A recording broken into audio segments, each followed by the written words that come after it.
La, la qualité de se sentir méditerranéen près de la mer. Voilà. Ce qui crée aussi peut-être un premier clivage avec la France en général, parce que il y avait ce rapport au bord de mer, à la plage, au bateau, qui était très prégnant.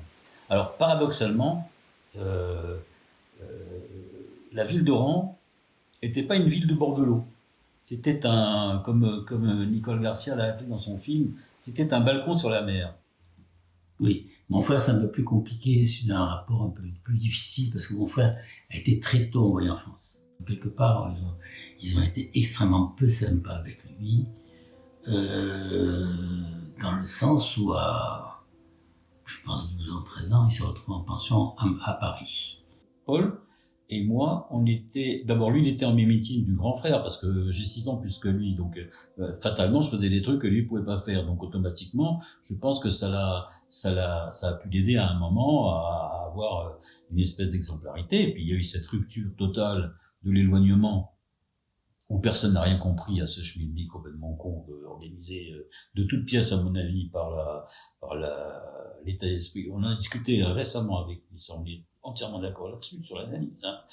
L'attitude de notre mère qui était folle dingue, et la lâcheté de notre père qui n'a pas voulu d'emmerdement, qui avait peut-être rêvé à une vie un peu plus tranquille, et qui s'est retrouvé dans la difficulté. Sinon, j'ai le regret de ne pas avoir eu d'enfance avec mon frère. Voilà, d'avoir été depuis très longtemps comme un étranger presque avec lui. La vie a fait ça, c'est un peu la décision malheureuse de mes parents.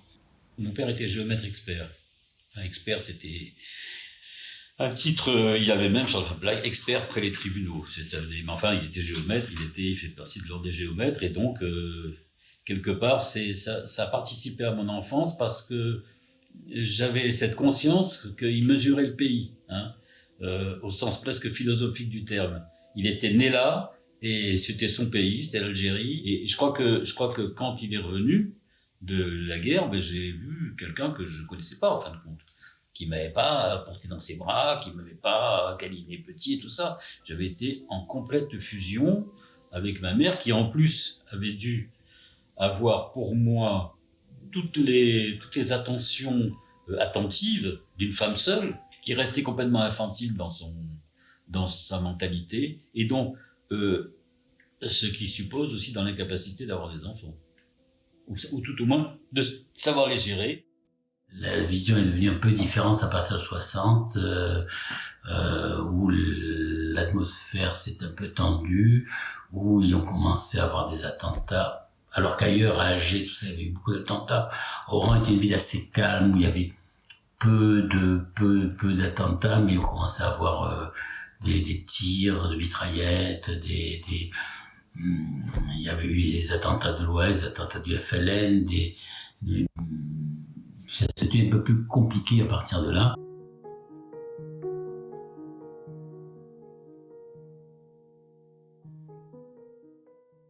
J'étais soi-disant un gamin insupportable, et il fallait me mettre à 3000 km chez des curés, loin, pour me forger un avenir.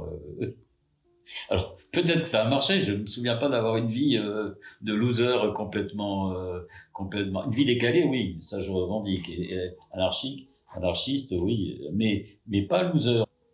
Ils ne croyaient pas trop à ce départ, et ils avaient une espèce de mythe qui s'était fait dans la tête des gens. Je te rappelle deux choses. Oran, c'est pas comme ailleurs. Il y avait cette espèce de pensée de dire oui, mais non, ça ne peut pas, ça peut pas se faire. En fait, c'était complètement dans le déni. Je me souviens très bien que rentrant en Algérie, je disais à mes parents, non mais l'Algérie française, tout ça, mais vous vous rigolez, les mecs, ils en veulent pas. Ils en veulent pas. Et je me retrouvais en porte-à-faux vis-à-vis de mes propres parents qui trouvaient que j'avais changé ma mentalité. Ah ouais, mais tu raisonnes pas comme nous, ben oui, je raisonne en fonction de ce que je vois. Ne vous imaginez pas que vous allez rester français en Algérie. J'ai dû partir le vendredi 1er juin, parce que c'est un souvenir très, très bien. Tu sais que j'aime les voitures, j'aime les motos, j'aime tout ça. Et déjà à l'époque, et je sais que c'était au moment du Grand Prix de Formule 1 de Monaco. Mes parents avaient pu me faire partir par un caboteur qui transportait des oranges. Donc je suis parti seul. J'avais donc 13 ans. Eux sont restés. Mon frère était déjà en France. Quelques années après, 3 ou 4 ans après, quand ça a été fini et qu'on est tous rentrés d'Algérie, une bonne fois, et tout le monde, et que j'ai vu la détresse et le désespoir de mes parents, je me suis souvenu de cette situation-là, et j'ai vraiment regretté de leur avoir dit, tu vois. Et d'avoir raison, d'avoir eu raison. Et en même temps, je me suis dit, bah ouais, c'est toi qui as eu juste, hein, je pouvais pas raisonner autrement, tu vois.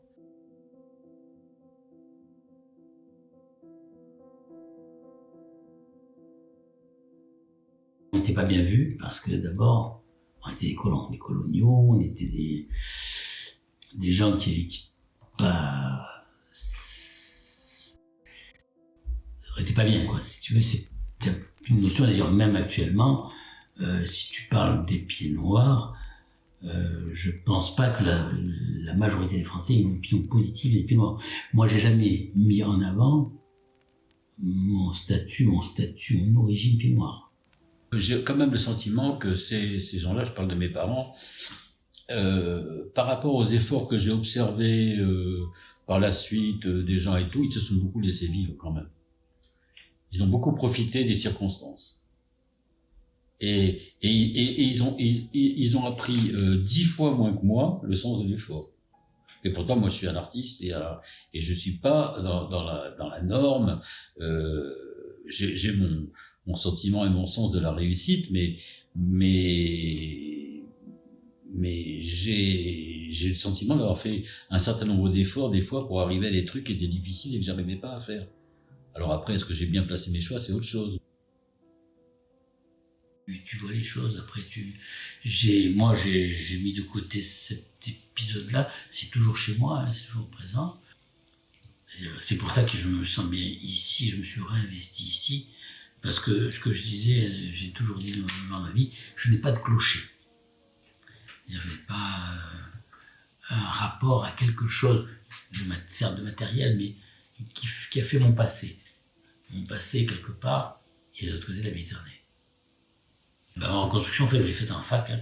Mon père-mère, qui a été une des personnes qui me suit depuis 60 ans, pas 60 ans, mais 50 ans, mais mes potes, Philippe, Jean-François, Micheline, tous ces gens-là qui...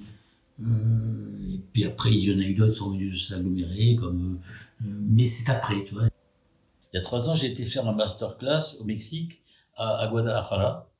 Et pendant un mois, j'ai bossé avec des étudiants en dernière année, des beaux-arts.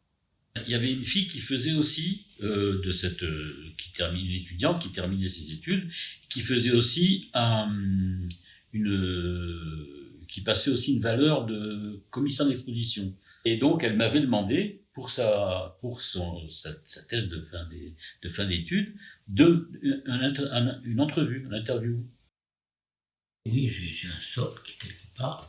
J'ai un passé, je ne l'ai pas oublié ce passé, mais l'avenir, c'est vous. Je crois que je le dois au fait aussi de ce que disait la petite Mexicaine, là, qui disait, ouais, cherche un pays. À l'évidence, l'évidence, c'est pas celui-là, quoi. À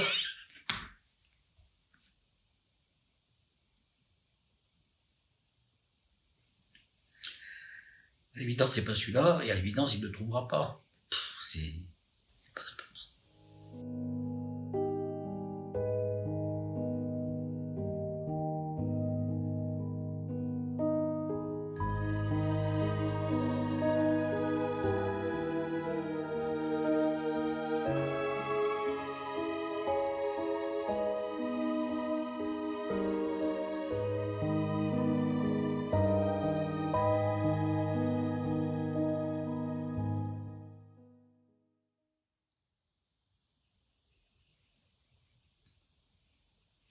On